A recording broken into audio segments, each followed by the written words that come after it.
It is an amazing atmosphere. The one part about the game I don't like for South Carolina, that is an early game. Is that correct? Yeah. I don't like a noon kick for the home team. I think Williams-Brice is far more dangerous, at least late in the afternoon and evening. I think a noon kick favors the visiting team.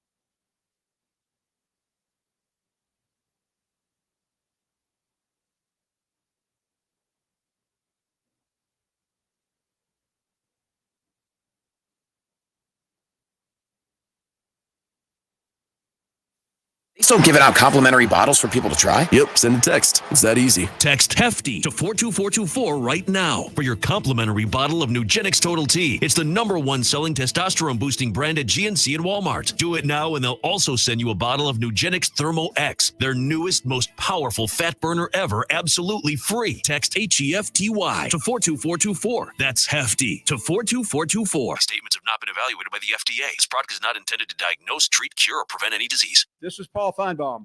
That'll do it for me today. Coming up next, The Drive with Wes Neighbors and Steve Moulton on 97.7 ESPN, The Zone.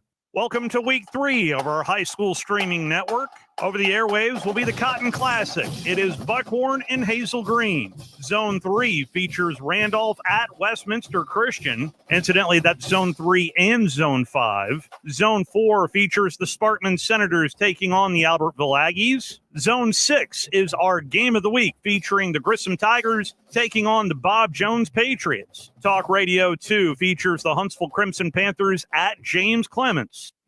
Hey folks, this is Arthur Seaton, managing partner at University Kia, proudly saying Roll Tide and War Eagle. Stop into University Kia today and shop one of the area's largest selection of new Kias, including Fortes, Seltos, Telluride, and Popular Carnival, and fully electric EV6. View all the great specials at universitykia.com and get pre-approved in minutes so you can drive home your new Kia you really want, because we want to see you in a University Kia. It's freezer season at Owen Home Appliance Center. So if rising temps have that freezer on its last leg, check out the name brand frost-free upright and chest freezers. Best of all, Owen Home Appliance has them in stock and ready to go or have delivered. Don't let all that high-dollar food go to waste. Go to Owen Home Appliance Center and get that new freezer. And while supplies last, get a $50 gift card towards the purchase of Wagyu beef when you purchase a freezer. Owen Home Appliance Center. Quality products, quality pricing, quality service. It's in the name. Hey, Huntsville. Looking for action-packed events? The Huntsville Sports Commission is your hub for all things sports. From youth events to national tournaments, we've got events that thrill and inspire. Whether you're an athlete, a fan, or a volunteer, there's something for everyone. Cheer on your favorite teams, witness amazing talent, and be a part of the excitement. Check out our event calendar and get involved at huntsvillesports.com. That's huntsvillesports.com. Be there, Huntsville. Hey there, everybody. Bob Baumhower here, letting you know that we understand that times are tough and we truly believe value matters. So, by popular demand, we brought back our Inflation Bites menu featuring scratch-made meals that will make the whole family smile, and your wallet, too. Menu items start at just $7.99, and any entree comes with a free beverage. Try our classic tailgate burger for just $8.99, or our hearty Bam Bam chicken platter for $9.99. Baumhower's Victory Grill. Legendary fun, legendary food. You need a lawyer and pick up the phone. I'm attorney Gary Lackey.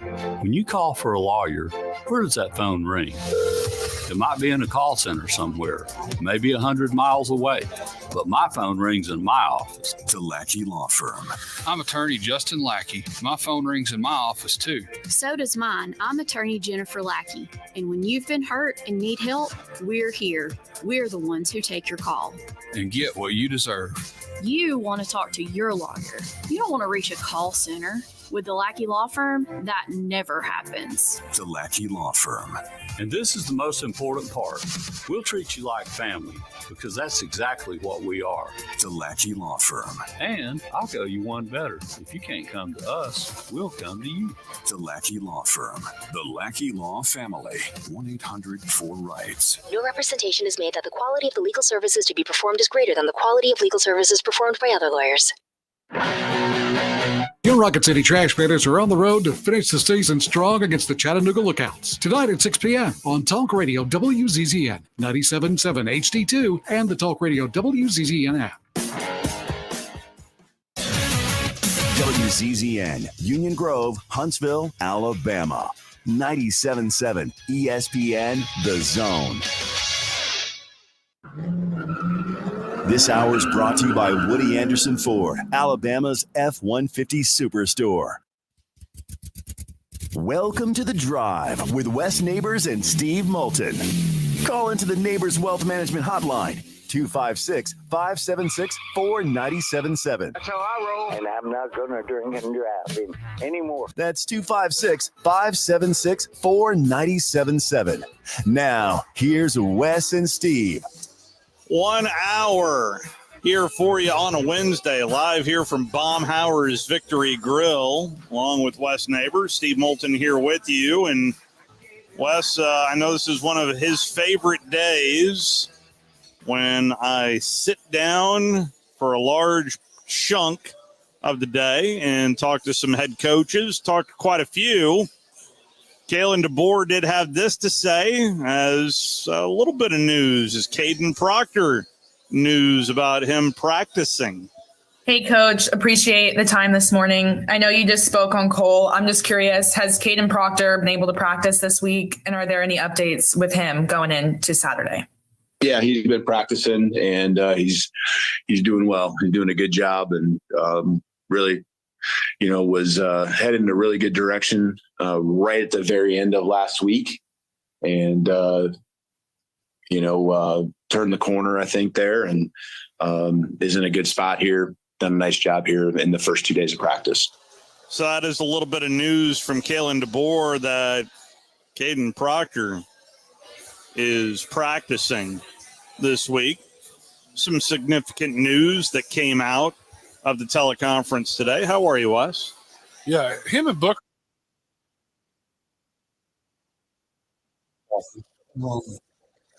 got better on the pass as the year went along last year. Still, those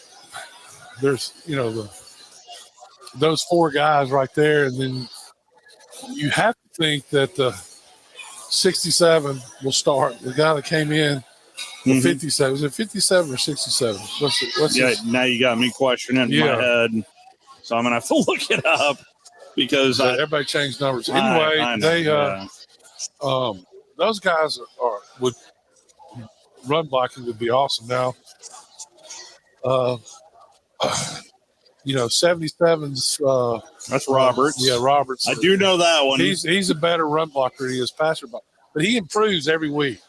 He gets better every week, and that's the rub on the 57 is Pritchett. Elijah Pritchett. Yeah. Okay. Elijah needs some time to develop as a pass blocker, and that's been his MO. But there's so many ways to get a tackle help. Yeah. One of the sacks that happened or big pressures was, I don't know if it was on the running back or the lineman. They didn't pick up the blitz very well. I think that's fairly obvious. Consistently, like you have to. Well, there was some other news as well coming out of the teleconference. Our guy doubled down. That would be the man on the plains doubling down. And Hugh Freeze had this to say on his quarterback. There's a very short leash on us playing as poorly as we did in certain moments in that game at that position. Now, I'll be the first to say it's not always the quarterback that one interception, not poor protection. The others reflected off the receiver's hand. And so I know the quarterbacks always get a ton of criticism. And it's not always exactly them, but there are plays that we had that he's expected to make. Okay, so he goes on a little bit right there, but it sounds like they might have listened to my rant. He set a very short leash. So I hopped can't. on after that question from AL.com. So I was very specific with Coach because he mentioned about a meeting that he was about to go into before that Monday press conference. Well, during that Monday press conference, that he was about to go into a quarterback meeting with Hank and Peyton. And so I asked Coach, what did you learn in that meeting? See, that's a great question. It did. I allowed them both to just talk me through A to Z on every single play on there that we have either a protection issue or routes that are running open that we didn't get to for some reason. And I wanted to hear them teach me what's going on and to see if we've done an adequate job as coaches of teaching them.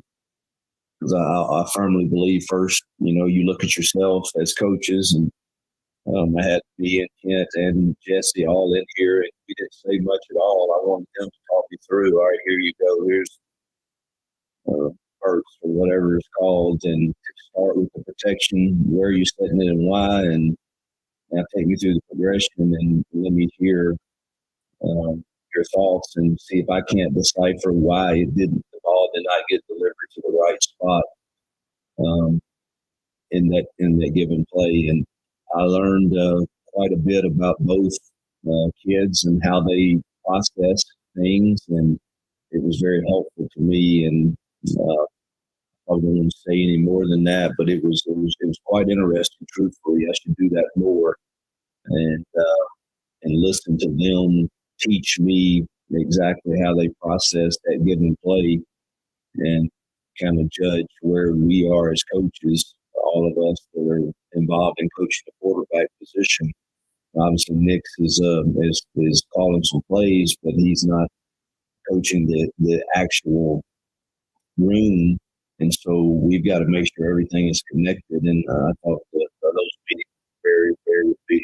And Coach, like your offensive line in particular, how would you evaluate how that group has performed for the first two games, Coach? Well, I thought we run the ball effectively. I mean, we averaged 7 yards again Saturday. We just didn't get enough possessions or any rhythm. We had, I think, 5 possessions that were either 3 plays or less than out because of turnovers. And, I thought that we run it effectively. I think we struggled a bit in pass pro, particularly when Tutal got injured, had to come out. And but I think they played pretty well to this point. And I think if we can ever get in a rhythm where you're really balanced, your pass protection becomes better. And there at the end, there was no secret what we had to do. So that's uncomfortable when Cal had 2 really talented defensive ends. But I think they played pretty solid to this point. We'll have to shuffle a little bit this week because of injuries, but that's another challenge for us to respond to. Why do you wait? I mean, what he said about him going, we did that all the time. Why do you wait? Thank you. That was my thought when he said that. What are you thinking on this play? If anything, he's just telling on himself of why didn't we do this earlier? I don't know. I think a lot of it is, I think you could tell he was shocked during the game that he played any better than him. Shocked. I mean, he looked like he had deer in heaven. And I think he's processing why this or that. But yeah, I mean, you got a guy calling plays. He needs to be talking to the quarterbacks what to do on the play, what he's expected. I mean, and you go over. Well, if I'm an Auburn fan hearing that, I can't tell how these other fans how to feel, but I will tell you that that this whole week has just been a shock to me. I don't think he doubled down. I think he backed it up. Yeah, I think he's backing up because he's catching. Huge back. Somebody's talked to him about how it looked because now everybody has these shows that they were on there. Well, he did say it's not been promoted enough, but he did say it was his fault. I mean, but then he starts sliding in it being his fault again. Yeah, I know. So yeah, exactly. So it's Short leash. I mean, to me, you got to win the damn game, and you got to figure out how to win the game. Yep. So, Yep. Who's on the play? New Mexico. That didn't go so good last year, but all their players. Well, were I think gone. that was New Mexico State. Oh, this is New Mexico. Yeah. Oh, I can't keep that. I know. I could be wrong, but I think it was New Mexico. Well, I'm not going to jinx them. Yeah, 'cause I thought they'd kill California. I think we kind of all. Me too. I think there's no doubt that if you're an Auburn fan, I'd like to hear from you. 256-576-4977. I mean, I'm genuinely curious when you hear your head coach say what he just told me, which is we need to do that more often, or we need to do that. Period. Just like, really? Yeah. I mean, really? It feels like a very elementary thing to do to just have your starting quarterback walk me through a play. I only saw the 2 interceptions that were the quarterback's fault, and one of those they didn't call an interception, called personal. I mean, that was an awful throw on the interception but I don't know if receiver was supposed to have inside position because you don't know that on that play either. Yeah. So it just looked like it does look like a quarterback that wasn't very sharp. And then when he made throws, they tipped it. He got hit. They couldn't protect him. Just a lot of different things that happened that and the reason they lost the game. So maybe they'll get better this week, and I anticipate they will. I think Auburn will be a good team by the end of the year. Here's my 42 seconds with Lane Kiffin. Half of it's me. So Lane was late for the meeting today, so they put him at the anyway. Here's my 42 seconds with Lane Kiffin. Wanted to ask about cleaning up defensively and kind of the sloppy play a little bit from over the weekend. How has that been for you, Coach? Good. We got a lot. We've been working hard. Most of it was our issues of our own, miscommunication, misassignment. So we got to continue to improve there. What did you see specifically in that last game out of Wake Forest, that 1-point loss to Virginia, Coach? I thought they did a great job on offense and balance, and they're I think they're 5 or 6 in the country in passing offense, and they're very explosive on offense, and they do a great job coaching. So it sounds like he was ordering lunch there somewhere. Who knows, Lane? At least we didn't hear flush. Yeah, that's true. I also had an also had an opportunity to talk to Josh Heupel. Now, we talked about quarterback play, and there were several throws, at least in my opinion, going back and looking at that game with Tennessee taking on NC State, where Nico was throwing it into some very tight windows. And I know he had 2 picks, but it looked like NFL throws to me, where he was trying to it looked more like he was trying to fit it into one of those smaller windows rather than a bay window. So I asked Coach Heupel this. Nico in particular. We've talked a lot about Nico, Coach, but with a couple of the throws in the NC State game those seemed like pretty tight windows. I'm wondering just maybe conversations you have with him on a good ball, or whether or not you like a quarterback to throw it into a tight window and have that kind of confidence, Coach. Well, at this level, you're going to have to throw into some tight windows throughout the course of the season. Play good opponents, got good scheme, and got good players. So, being open at this level of play, you got to be able to place the ball accurately. That comes from your fundamentals and your eyes and the decision making and where you're going. And you got to be on the same page with the wide receivers. At the end of the day, he didn't like to have a couple of those back. But it wasn't just him either. At the end of the day, the quarterback's always got to make it right. But wide receiver and quarterback can be on page on one of them. Protection's got to be a little bit better, but he can also find the soft spot in it. And like I said, at the end of the day, he's got to make it right. But I got to be really careful pulling the reins on a quarterback. Those guys are going to have to play in tight spaces, in tight windows. Going to have to make plays. They just, as a competitor, you got to be on the right side of that edge. And Nico, 2 games into this season, one start in the bowl game, he's had great command and control and presence in how we're functioning offensively. Decision making's been really solid, he controls so much of what we do. I've been really excited about his command of what we're doing offensively versus the different structures that he inevitably sees during the course of game day.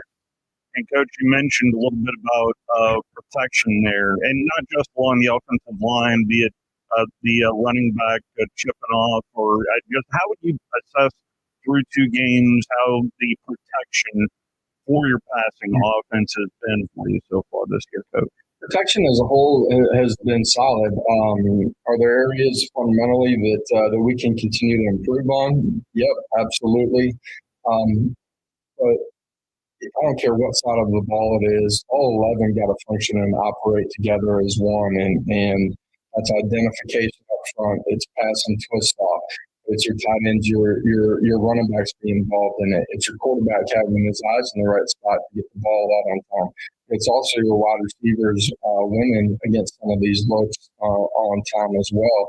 All of those things got to play off of each other. It takes 11 guys playing at a really high level, doing the ordinary things at a really high level to operate and function the way that you want to. That is Josh Heupel from Well, earlier he's today. right. It only takes one guy to spot the right spot. You have 10 people get pluses, you -2 yards. It does take a lot. Tennessee takes on Kent State this week before they jump into SEC play with a rather large game next Saturday at Oklahoma. So that's when we're really going to know a little bit more about Oklahoma and Tennessee next weekend. So that's a few of the highlights from the teleconference earlier today. I also had a very short conversation. Where did I put it? Where is it? Kirby Smart. This is my 41 seconds with Kirby Smart. About Carson Beck. How have you seen him develop specifically as a leader on your team, Coach? He's got command of the offense. He speaks a little more. He talks about the defense and the offense, and he affects special teams players. He just takes more command this year. And specifically with Kentucky, what did you see out of Kentucky in that last game, the Kentucky-South Carolina game, Coach? Well, saw a team that had some turnovers, lost momentum. And when you lose momentum in a game, sometimes it's hard to get back. Certainly, the score did not indicate the way the game went, but extremely physical football team, which you see on tape on both lines of scrimmage. That's hyping up a little bit of Kentucky right there. That's what he's supposed to do. Yeah. He learned that from the master. I get that. I understand Throwing that. him right for us. Yeah, I get that. So I could not help. This was my second question to Mark Stoops, especially with what I've been talking about Monday and Tuesday of this week. And listening to your press conference earlier in the week, I have to ask, Coach, though, because the in-game, a little Q&A, you seem genuinely just stunned by your team's performance. What bothered you maybe the most on Saturday from your team, Coach? The undisciplined play bothered me the most. The penalties and, some of the self-inflicted wounds. And, that really bothered me. And, there were some tough plays that that we didn't make, and we had an opportunity. We had the ball on the ground 2 plays in a row in a 4-point game, and couldn't make those plays. Couldn't finish it off, and so there was some frustration. I mean, obviously, but again, I said it twice, and I say it again. Give South Carolina the credit for that. We have to be better. That is Mark Stoops. Feels a little bit like a crap game. I'm not sitting here saying Kentucky's winning, but especially coming off of a performance like that against South Carolina, there's no doubt that the team is going to play better. Oh, I think, yeah. But I mean, what's going to happen if Georgia scores 2 touchdowns, 2-touchdown lead? That's what I'm interested to watch. Are they going to fold it? Yeah. Or are they going to fight? And, that's what has to happen. I think this is it's not a fact. I don't think Kentucky has the players to do it. I think that's obvious. South Carolina's not a great team. You got a former Georgia quarterback as your quarterback, and Brock Vandergrift. Well, I just said, but he wasn't a high trophy. I don't remember his name. Is that Jason Daniels? That was everybody ever played with. He was the second quarterback. All of the high trophy.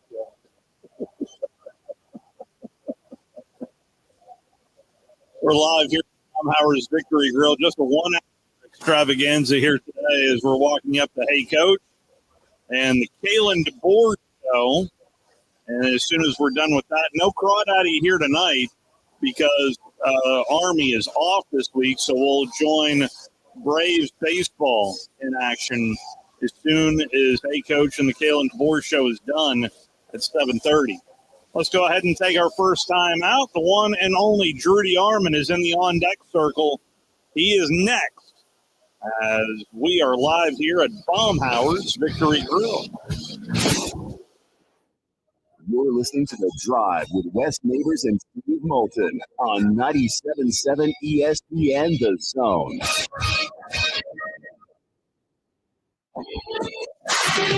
Hi, folks. Bobby White back again from Woody Anderson Ford, inviting you to come test drive any one of our over 100 F-150s. From rock-solid, dependable work trucks to our state-of-the-art Platinum Series, we've got an F-150 for you.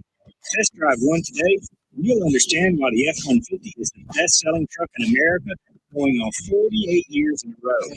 Just as successful offenses and defenses are built on teamwork, Woody Anderson Ford is powered by our people. Our sales and service teams are well-trained to save you time and money. Because we want your business again and again, no one will work harder to earn it. Our mobile service teams come to your home or business for oil changes, brake work, tire rotations, and more. And the great thing is you don't pay extra for it. We come to you with mobile service at no extra charge. Proud to be local, family-owned, and at your service for over 62 years. Woody Anderson Ford, Alabama's F-150 Superstore.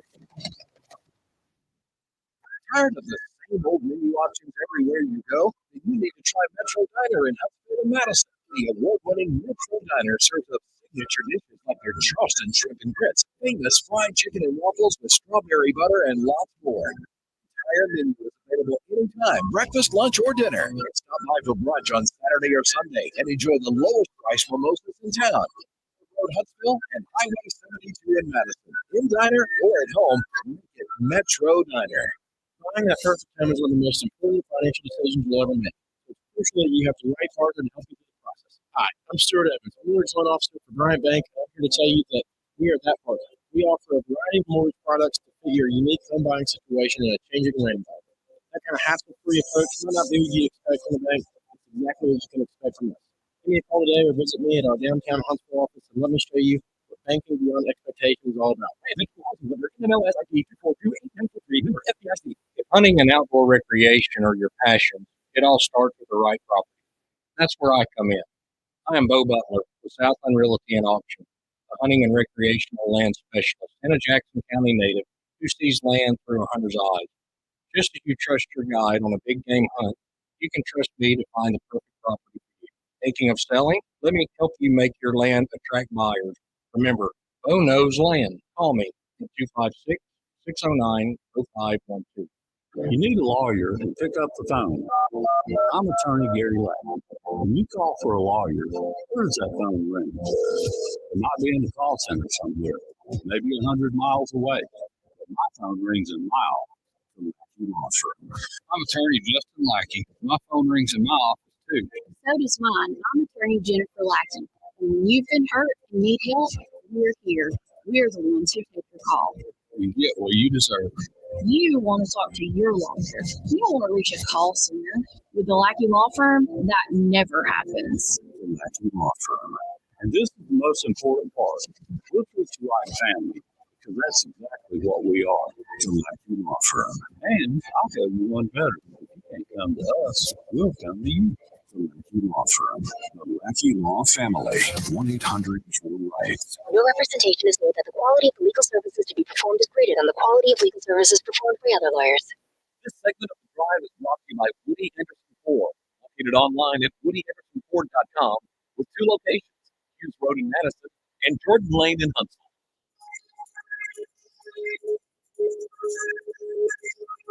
Welcome back, my friends, to the show that never ends. We're so glad you could attend. Come inside, come inside. Right behind the glass stands a real voice. Back here at Baumhower Victory Grill, along with West Neighbors. Steve Moulton back here with you. If you'd like to participate, you can give us a phone call at 256-576-4977. The telephone number, our weekly conversations with Jordy Arman, presented by Environmental Comfort Systems. You can check them out online at envcomfort.com. Both guys are getting ready to, I think, place an order here, so that's why I'm stalling as best I can. So, Mark from Spring Hill, help me vamp. Mark, how are you? I'm doing real well. Is Drew there? He is here. I'm here. What's up, dog? Good. Drew heard me this morning on this, and I think he agreed with me. With Alabama, bouncing back from South Florida, people may have forgotten that they beat 3 teams by a total of 14 points. One of them would be A&M, it would be Arkansas, and it would be, I missed the third one. I didn't want to put it on speakerphone or I would have it. But take my word for it, they won some close ones last year. Tennessee was 14, but they had to come back from a deficit. Right, yeah. Right. So I think it's about 6. 34-20, I think, was the final. Okay, good. I'm glad to see you. It was beautiful. 27-0 in the second half. It's called a beat down. It is. And so I wanted just to digest a little bit. Same week for Wednesday before I called the show here. I called the morning show about every day, and great job they do there. And on this show, I just wanted to, is Wes there? Yes, I'm here. Right, Wes. I don't know. You may have pushed the panic button, but I haven't. Let me tell you what I think will happen Saturday real quick up there in Chiefs country. Alabama hasn't opened up its playbook because they haven't had to. And I think that Hollywood, number 2, and there's some other players, Prentice, and maybe another receiver that I'm not thinking of. Packages that I've seen them, and you know just better than I do. They throw to their tight ends on all kind of crazy routes. They also throw to their they do all kind of different packages we haven't seen, and they like to run this end around reverse that sort of looks like a misdirection. They did it last week, but I'm talking about one that's a true reverse. We haven't seen number 2 do that yet, but I just see Alabama coming out and being more sharp. And being able to light the scoreboard up. Now, I'm not impressed with Wisconsin. I don't care where we're playing the game. I think Las Vegas got this game way too low. I see the game as a 24-point game. Well, there are a lot of people probably betting on Wisconsin. I imagine at 15.5. So, and I like Wisconsin at 15.5. So you're probably right. Well, I was almost undefeated that year doing that, right? Yeah, that's right. Yeah. Just screaming at Wisconsin. Home team, 15.5. Yeah, you're probably right. Well, I haven't watched any tape of Wisconsin. I haven't pushed the panic button about anything. I know. That's yeah. Leonard Luger. I haven't heard from Batch or Larry this week. You won't. I'm gonna get Leonard Luger. I'll get my Leonard Luger picked in. Leonard was 3-0 last week, and actually, if you factor in first week, but nonetheless, we'll get that in for both shows, and I appreciate y'all airing that. And this week I'll have LSU South Carolina. Don't be surprised if that one goes the way that you may not think. And then I've got Alabama, Wisconsin, and then I've also got I think it's Georgia. Who are they playing? Kentucky. Yeah, So who were your three that, states last week? I missed last week, let's see, I had Did you pick Cal? actually I had what I went 2-1. I had Auburn winning late for the field goal. So I stand corrected to go Leonard. He's 2-1. But I did have Cal competitive in that game. I messed up on the morning show and said one thing and then put it differently on the Winners Loser. But the Winners Loser official count had it late in the game. Auburn winning with a field goal. So I did think that game was not going to be a blowout. And I think close is only good for horseshoes and grenades. So Winners lost that. But anyway, who does Georgia have, Steve? Kentucky. I've got that one. Those are my three for Leonard Loser. I'm going to go. Might be a couple upsets there. We'll see. All right. Thank you, Mark. Sounds good. All right, thank you. Rudy Arman. Aiden Proctor coming back. I think there's a good chance, very good chance, based on what I've been hearing the last hour. He's been practicing with the ones. I think he's got a great chance of starting in this game. And it'll be the first time we've seen Proc since, the Rose Bowl last year against Michigan. And, I'm assuming, based on his performance in the last three drives, that Elijah Pritchett will be at right tackle. So it'll probably be the first time we've seen this combination on the offensive line against Wisconsin. And I respect Luke Fickell a lot, Coach Tressel, and Alex Grinch is actually their new safeties coach and co-DC. I mean, now if Wisconsin would tackle like USC did, I'd appreciate that. But I would very seriously doubt it. Fickell's a really good football coach, and I know they've kind of been – they knew they were going to win the first two games. They had a very good chance. I think they've been waiting in the weeds for this game. That's why I'm predicting a late score to cover for Alabama. I think it's going to be a tough game. I think they're going to be physical. I've got 31-13 Alabama, but I think it's going to be a raucous environment. And we had Maxwell Brusky on my show this morning, and that's kind of come full circle because, as you remember, Steve, I joined this station in March of 2015. The first game I covered as an official employee of this station was Alabama and Wisconsin over in Jerry World, and I had Max on the show then, did the Buck Around podcast. He's re-cranked that up, so he came back on the show today, and I was on his podcast as I was 9 years ago. I was on his podcast yesterday, and he got a little perturbed at Paul Christ. It's interesting because that was Paul Christ's first game at Wisconsin in Jerry World, and he had a decent run at it with the Badgers, but he was dismissed, and they brought in Luke Fickell. So Max is happy where the program's going now. But the funny thing is, it's going to be the first game in Camp Randall history where beer is sold throughout the entire stadium. So they're going to be sauced up at 11 a.m. So Alabama better be ready to go. And this is interesting because it's Kalen DeBoer's first road game. Yeah. I was always so impressed with Coach Saban's preparation. I always thought Alabama played their best football on the road.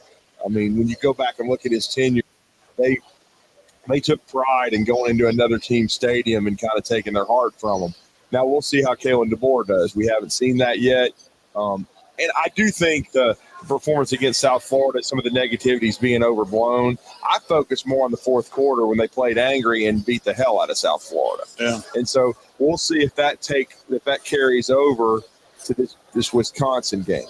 I do think it's important for Alabama to start fast and take the crowd out of the game. I think if you do that, if you can get up a couple scores, you got a chance to have a really good day. But I have no delusions. I mean, there may not be a Ron Dane or a Monty Ball or a Melvin Gordon running back, but they're going to have solid backs. They're going to play fundamental football. But I do think Van Dyke, we've seen him at Miami. Yeah. He's kind of a sitting duck back there. If Alabama can heat him up, I think they can force some turnovers.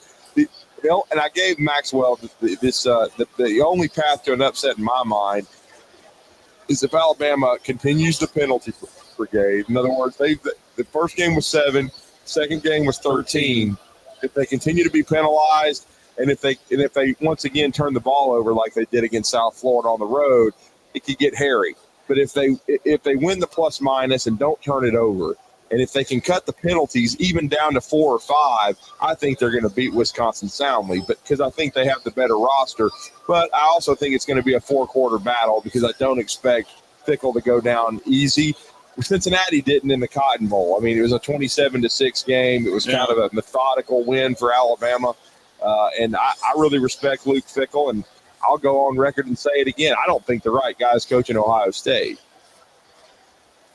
But, as I told Max, I'm not trying to piss off all your Wisconsin people here. You guys hired him. You did a good job. And hopefully you'll be able to keep him a long time. You're giving him an attaboy. Yeah. So it was a good move to get Luke Fickle to Wisconsin. So overall, your assessment of Kalen DeBoer 2 games into it is what?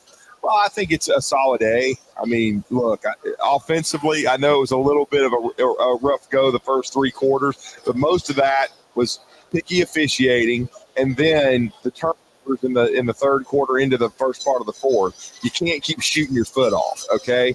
But once they quit, they cut the penalties out. Once they executed and and didn't turn it over, it was utter destruction. And I'll just say, defensively, I've been impressed. I know some people were bothered by the 200 yards rushing. A lot of it was all broken plays and quarterback runs. That's not going to happen against Wisconsin, okay? Now, you can fix that. And then I was really impressed with overall the way they played in the red zone. And because a lot of times defensively, that's where you're judged. In this day and time of football, you're not going to get 10 straight 3 and outs. You're going to give up some yards. Yeah. But when they move it, what do you do when you're in the red zone? And they stood on their head, and they were able to force field goals. And then they made 3, they missed 1, and then at the end of the game, they were getting off the field on 4 downs because we know that South Florida was in 4-down territory, and Alabama was able to get off the field, get the ball back to the offense. They ran the football, and they scored 2 more touchdowns. So I'm focusing more on what they figured during the game and then trying to carry that over into this performance against Wisconsin, who's a good football team. And then you get a chance to go into a bye. And if Caden Proctor can play in this game, which I doubted until really in the last couple of days, I didn't think we'd see him. But it would be big if he could play and play well and get actual game reps going into a bye week before you see the number 1 team in America who's going to beat Kentucky by 50 in Lexington. 50. So, I agree with everything Bruce said. Including the 50? Yeah, the 50. I wouldn't doubt that either. The one thing I will say is that I didn't think the defense played the option very well. That's what that was. That was like it was the spreads version of the triple option. You go watch the tape. A lot of young guys out there. Couple times 2 people go to the quarterback and he would hand it off. Yeah. Other times 2 people go to the dive guy and he'd keep it. Mm-hmm. And it just looked like they weren't very disciplined in how they handled it. Now, they did play better the second half, but they played it with 3 down linemen and had a guy floating a lot of the time.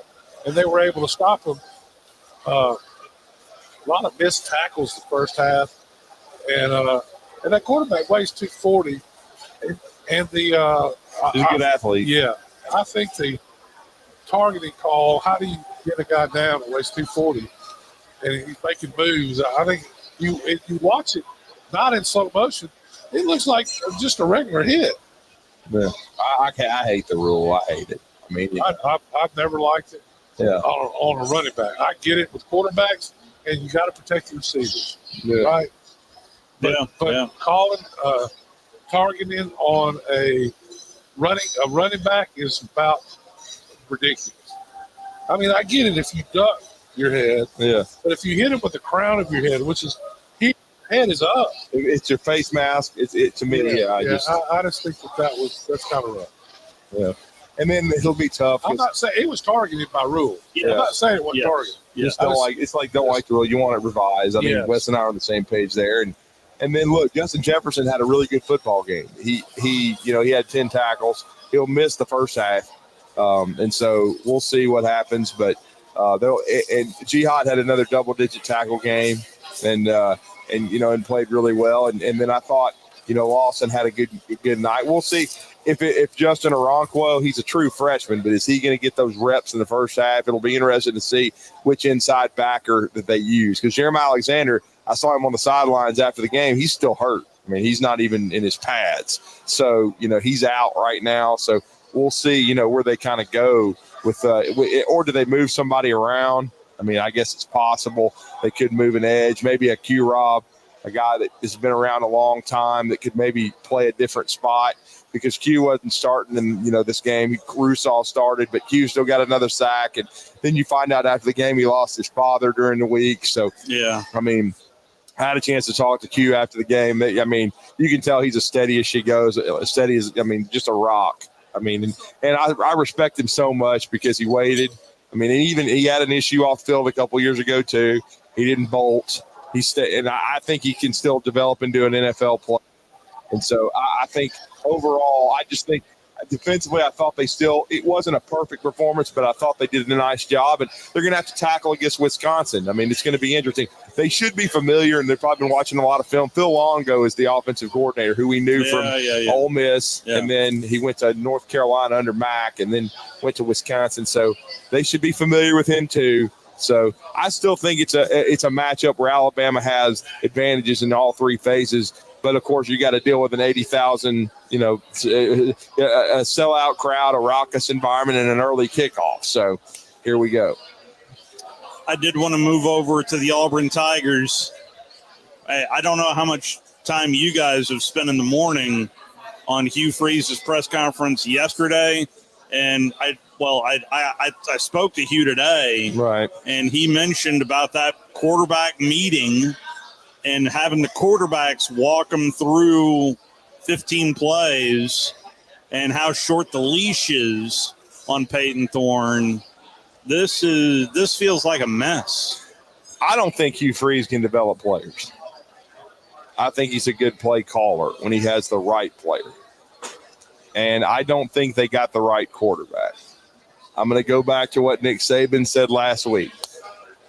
If you buy the wrong players, you're bleep out of luck.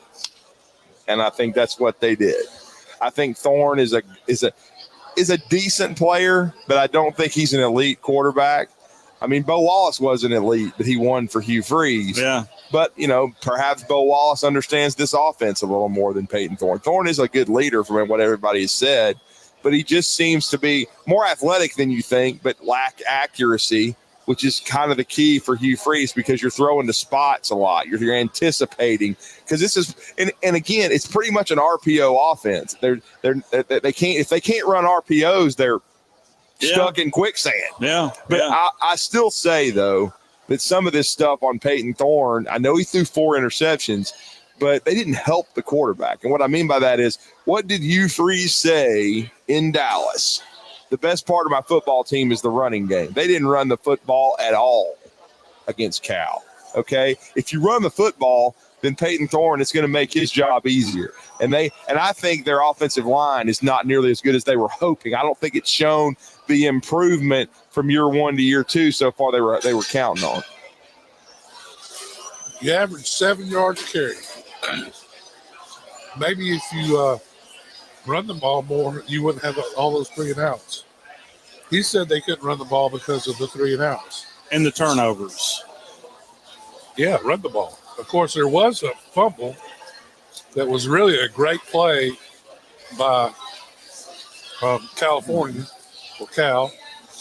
So, this is going to play out this year. It's going to be interesting. I mean, like I said, I think Hugh is a great play caller and he's a good recruiter, but there's not many quarterback whisperers out there. I don't think he is one. And you go back and you look at his track record at Ole Miss and who played quarterback for him. Are any of those guys in the NFL? No, they're not. or did they make it in the NFL? No. I think there's very few quarterback whisperers in football. Malik Willis is in the NFL, just for the record there. Well, and he did a good job with the system he had at Liberty, helping that guy, because he didn't have a good experience at Auburn. Yeah. But, and again, I think it's the system, though. And I think that's why you're not seeing Malik. Like, he got a chance. He could have. If he had played well enough for Tennessee, they wouldn't have drafted Will Levis, but he didn't. And I just think because I lump them all together. Gus Malzahn, Hugh Freeze, so many of these. You want to put Rhett Lashley in there too? Well, we'll see. I mean, we'll see where his program goes, but Rhett Lashley's from the same tree. Yeah. So far he's done a lot better than I thought he was going to do. He's done a solid job at SMU, but I don't know, man. I just overall, we'll see, but I just haven't been as impressed. I thought, because I really thought, and they still may be, it's 2 games, but I thought Auburn would beat Cal soundly. Yeah. I thought they would look better doing it. I thought their receivers would be able to make plays, but instead they're having some of the same issues. But I still say, even more so than the quarterback, the offensive line is a problem, because I think they've been very underwhelmed with Percy Lewis, who they brought in from, from Mississippi State to play left tackle. Yeah. And I don't know that they have a true left tackle that they like. And that's a problem. It doesn't matter what offense you run. I mean, because I was getting a lot of complaints from people about, because look, man, the coordinators at Alabama take more heat than anybody. If you have 2 bad series, they want to fire you, or they're just like, what the hell? I mean, I had a message today, like, wasn't impressed with the offensive coordinator's play call. And I'm like, did you watch the 4th quarter? But I mean, and then I was like, and then I'm also like, look, when your offensive line, when you've got 2 or 3 pieces moving around, it's hard, and you can't, but you're not, and they're blitzing 4 or 5 guys. Yeah. Sometimes it doesn't matter what you call if you can't, block them. And so I'm wondering if the same thing's going on with Auburn. I'm not quite ready to just, trash Peyton Thorne. A lot of people are. I want to see how they play this week, and then how they do in the 2 home games that are going to be the amen corner of this season, which is Arkansas, who looks better than Auburn when they went to Oklahoma State. Certainly did. And then Oklahoma, we don't know yet. They struggled against Willie Fritz, but Willie's a good coach. Yeah. How good is Oklahoma? So these are 2 huge games, because then Auburn, after they play the Oklahomas and of course in Arkansas, you've got Missouri and Georgia. So it doesn't get any easier. So I mean, this game against New Mexico is crucial coming up. Bronco Mendenhall is the coach. They had a disastrous loss in the first game, but he's a solid coach. But Auburn needs to get some confidence. They need to play well in this game. If they struggle with New Mexico, mercy, I'm just telling you, you might not want to watch the next 4. Let's go ahead and take our final time out as we're live here from Baumhower's Victory Grill, walking you up to Hey Coach, the Kalen DeBoer Show. More with Drew DeArmond on the other side. We'll be right back. You're listening to The Drive with Wes Neighbors and Steve Moulton on 97.7 ESPN The Zone. Ann Adams with Berkshire Hathaway Rise Real Estate is the one name to know if you're buying or selling real estate. With years of local experience, Ann Adams offers buyers in-depth knowledge of the local housing market and will narrow available properties down to those you'll be interested in so you can save time when shopping for your new home. If you're ready to sell, Ann offers a seamless process using accurate pricing and expert negotiation skills to make sure you get a fair price for your home. Call Ann Adams today at 256-337-2625 or log on bhhsriserealestate.com. Are you tired of power outages disrupting your life? It's time for a Generac standby generator from Current Electrical. Storms may rage outside, but inside your family's powered up. So why choose Current Electrical for your generator needs? 1, we offer a wide range of models to suit every budgeted energy requirement. 2, our project managers handle every step of the process: power, gas, permitting, and inspections. 3, our certified technicians install your generator with precision, ensuring peace of mind. Don't wait for the next blackout. Call 256-880-1880 or visit us online at jetsuperstore.com. Flying nonstop from Huntsville is a breeze on Breeze Airways. They're nice people flying nice people to nice places on really nice planes. Let's be direct. Nonstop from Huntsville to the places you want to go. Las Vegas, Orlando, or Tampa, starting at $49. It's time for a weekend getaway or a long overdue week away. Time to check in using the convenient Breeze app and check out. What are you waiting for? Book today at flybreeze.com. That's flybreeze.com. Breeze Airways. Seriously nice.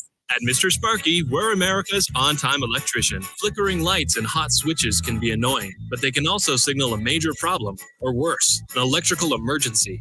So play it safe and leave it to the experts at Mr. Sparky. Trust our team of professional, clean, and friendly electricians. We'll get it done right and get it done safely.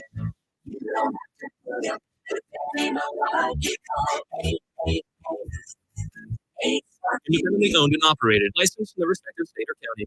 Situated downtown on Clinton Avenue, you'll find the Church Street family's take on delicious seafood and more. Sea Salt. At Sea Salt, the food speaks for itself.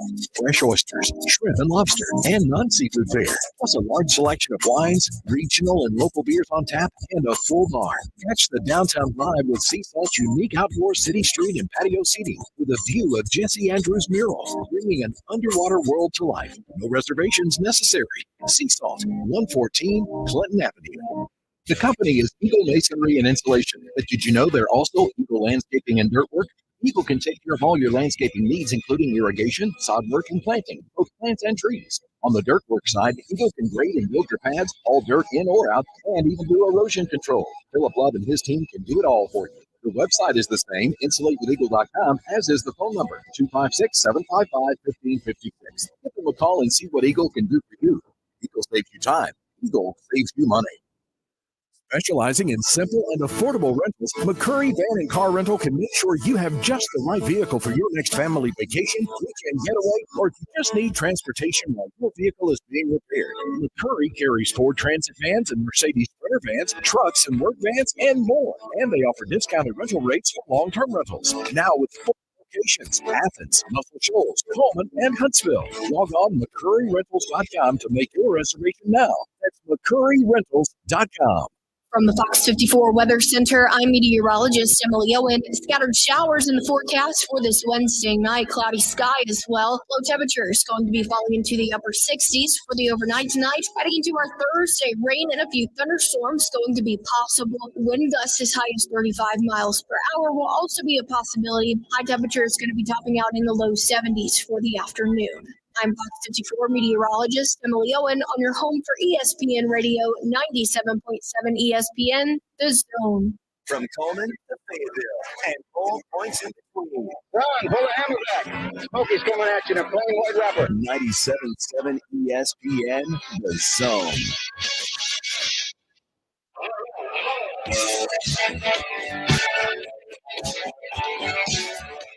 Back here at Baumhower's Victory Grill. By the way, I want to thank Bryce for coming by. He did pick up. It's amazing when you win Pick 2 Friday how eager the winner is on picking up his or her prizes.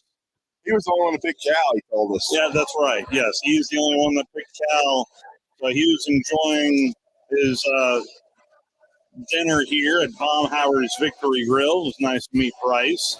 And also, with New Mexico coming to Auburn, welcome back the former voice of the Huntsville Stars. Uh-oh, that's Robert right. Portnoy, That's right. the play-by-play voice of the Lobos, making his way back here to the state of Alabama. They're licking their wounds a little bit. You know, like I said, Montana State 35-31, they led throughout, lost that one late.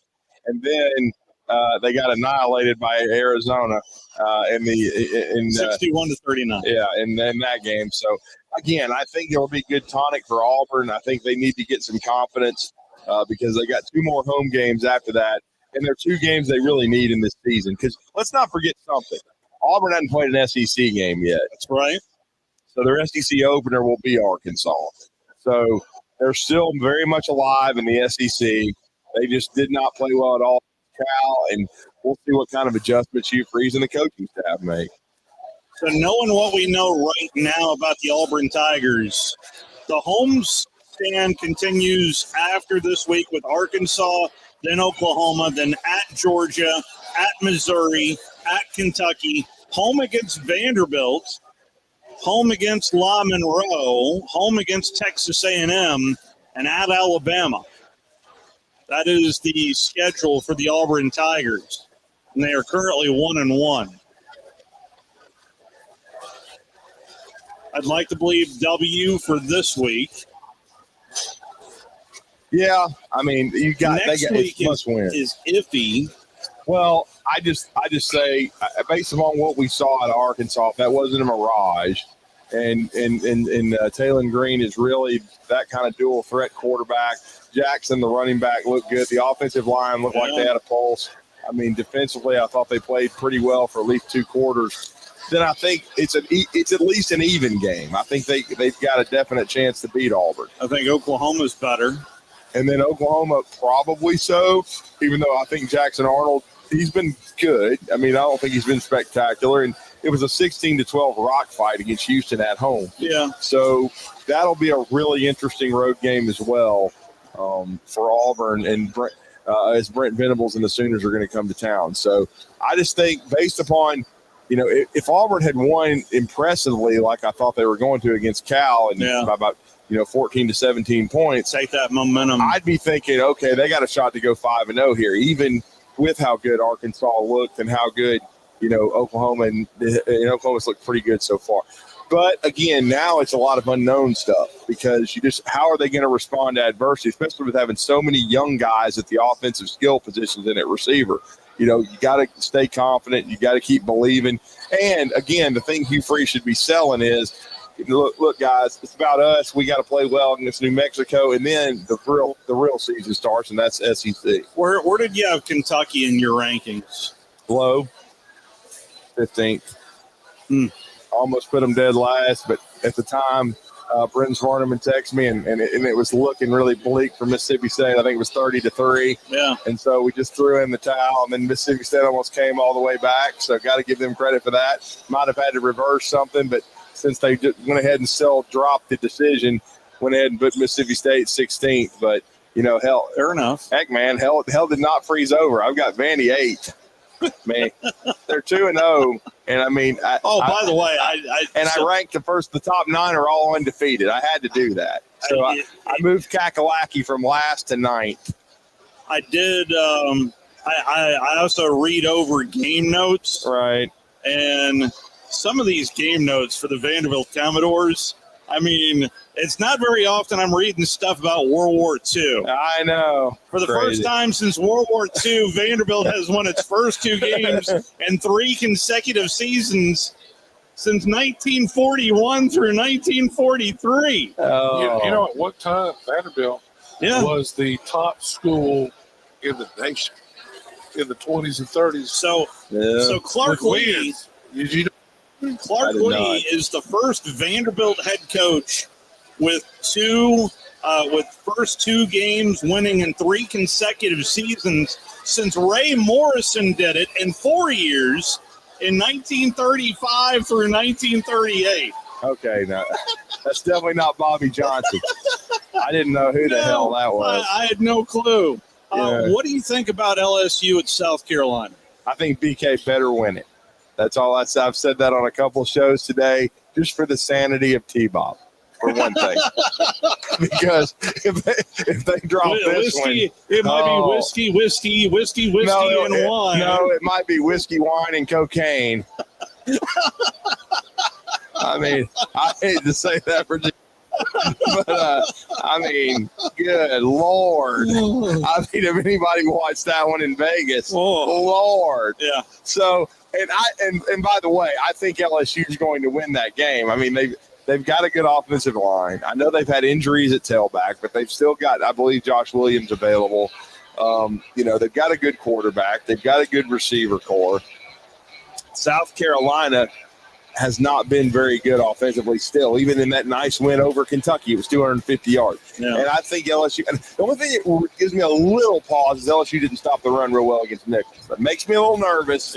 Yeah. But I'm just saying, I think LSU will find a way to win because if BK drops this one, his seat's going to get hot quick because they're paying him $9 million a year and not to lose the Kakalaki. Game day. Heading to Columbia, South Carolina. Josh Pate heading there for the first time. Is he really? Yes. He was a guest this morning. Yes. Pate State Freights. It's now the Josh Pate College Football Show, by the way. Okay. Good to know. Also good to know is Hey Coach comes up next, the Kalen DeBoer Show from Baumhower's in Tuscaloosa. We say it so long from Baumhower's in Huntsville. Hi, folks. Bobby White back again for Woody Anderson Ford, inviting you to come test drive any one of our over 100 F-150s. From rock-solid, dependable work